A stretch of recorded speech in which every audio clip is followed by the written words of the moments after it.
Bonjour. Aujourd'hui, je vais vous parler d'une troisième situation emblématique vécue par les conseillers pédagogiques. Il s'agit de l'accompagnement. Donc, quand on est en situation d'accompagnement, nécessairement, ça demande de travailler en équipe. Il faut absolument travailler en collaboration et j'ai le goût de vous amener une notion théorique qui s'appelle la compétence conjuguée. Donc, si on a accompagné, par exemple, une équipe école, il faut qu'on travaille en compétences conjuguées avec la direction d'école. Donc, la direction d'école a des pouvoirs décisionnels et nous, les conseillers pédagogiques, on a une expertise.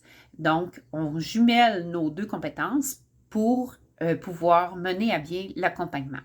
Donc, la compétence conjuguée, ça peut être dans un autre contexte, ça peut être avec un orthopédagogue, par exemple, ça peut être avec un psychoéducateur ou une psychoéducatrice.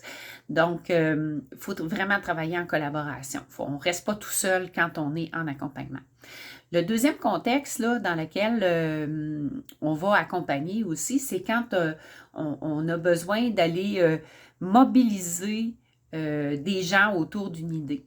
Donc, il faut aller chercher des alliés. Il faut travailler en équipe. Donc, comment je vais constituer mon équipe parce que moi, tout seul, je ne serais pas capable de mener ça. Donc, ça prend vraiment des alliés pour m'aider à avancer, à faire avancer le projet.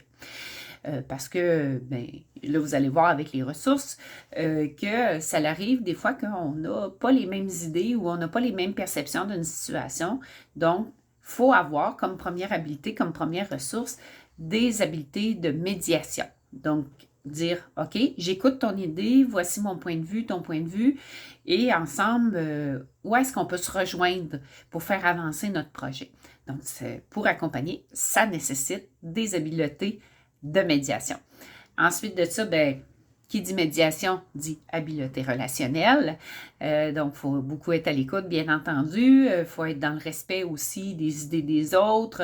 Et quand on travaille sur le changement, on fait souvent appel à des valeurs. OK? Donc, on vient jouer dans les valeurs, dans ce qui est important pour les uns et les autres. Il ne faut pas mettre ça de côté. Donc, habileté relationnelle et médiation, ça va vraiment ensemble. Il faut vraiment être habile là-dedans. Autre chose, c'est d'amener aussi, parce qu'on travaille dans un ajustement de pratique, si on veut, d'amener vers une pratique réflexive. Une pratique réflexive, c'est de faire réfléchir sur ce qu'on fait déjà, puis qu'est-ce qu'on pourrait faire de mieux. Donc, pour arriver à faire une pratique réflexive, il faut vraiment avoir aussi des habiletés en questionnement. Moi, j'aime beaucoup utiliser, je vous dévoile mes outils de travail. Donc, un outil de travail que j'aime beaucoup utiliser, ce sont les boucles de questionnement que Mme Suzanne Guillemette nous a proposées. Comment on amène ce questionnement-là sans que la personne se sente trop menacée aussi pour pas qu'on arrive, je vous parlais de valeurs tantôt, puis de croyances. Donc, comment on fait pour respecter ça, puis d'amener la personne à prendre conscience de la situation, mais pas nécessairement dans le but d'influencer, de faire changer d'idée. Ce n'est pas ça l'idée. L'idée, c'est plutôt de dire, voici la situation, puis vers quoi on peut, à partir de tes idées, vers quoi on peut tendre vers une plus grande efficacité dans les pratiques pédagogiques. Donc, l'accompagnement, là, c'est vraiment, comme je vous disais, peut-être dans une autre vidéo, là, on est plus dans une moins grande échelle, si on veut, parce que l'accompagnement, ça va comprendre les 4 situations emblématiques. Tout ça, c'est accompagné, mais dans l'accompagnement, il y a l'accompagnement. Donc, aujourd'hui, je vous présente la partie pure, si on veut, de l'accompagnement. Aussi, il faut juste, j'aurais le goût de vous dire que l'accompagnement, souvent, on va le jumeler avec la formation. Donc, on va faire de la formation à accompagnement. Donc, on va donner des contenus.